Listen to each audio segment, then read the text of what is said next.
সেনা কর্মকর্তা হতে চেয়েছিল উক্কো চিংমারমা, সেজন্য ক্যাডেট কোচিংও করছিল মাইলস্টোন স্কুলের ৭ম শ্রেণীর এই ছাত্র।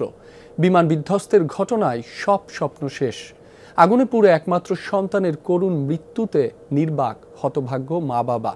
উন্নত পড়ালেখার জন্য রাঙ্গামাটি থেকে ঢাকা পাঠিয়েছিলেন ছেলেকে, কিন্তু ফিরল নিথর দেহ। মা বাবার একমাত্র সন্তান উকো চিংমারমা। বাবা মা প্রকৌশলী বানাতে চাইলেও ছেলের ইচ্ছা সেনা কর্মকর্তা হবে।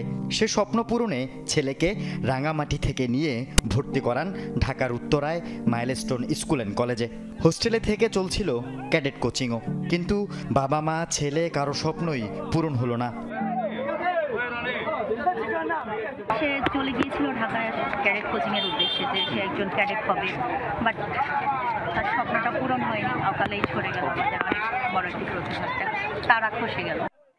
উকো চিংয়ের বাড়ি রাঙামাটির রাজস্থলী বাঙ্গালহালিয়া ইউনিয়নের কলেজ পাড়ায়। তার বাবা উষায় মং রাজস্থলী উপজাতীয় আবাসিক উচ্চ বিদ্যালয়ের শিক্ষক, মা তেজিপ্রু মার্মা বান্দরবানের রুমা সরকারি প্রাথমিক বিদ্যালয়ের শিক্ষক। মরদেহ গ্রামে নেয়ার পর সবার চোখের জলে শেষ বিদায় জানায় ৭ম শ্রেণীর এই মেধাবী ছাত্রকে। উচ্চশিক্ষার কারণে বান্দরবান ক্যাম্প পাবলিক থেকে সে ঢাকা মাইলস্টোনে গিয়েছে। আকস্মিকভাবে মৃত্যুর কারণে অত্র এলাকার লোকজন শোকাহত। বিমান বিধ্বস্ত হওয়ার সময় উকো চিং শ্রেণীকক্ষে ছিল। মুমূর্ষ অবস্থায় তাকে নেওয়া হয় জাতীয় বার্ন ও প্লাস্টিক সার্জারির ইনস্টিটিউটে। তার শরীরের ৭০% পুড়ে গিয়েছিল। অনেক ছোটবেলা থেকে আমাদের বন্ধু ছিল, সবাই বলতো সে অনেক শান্ত।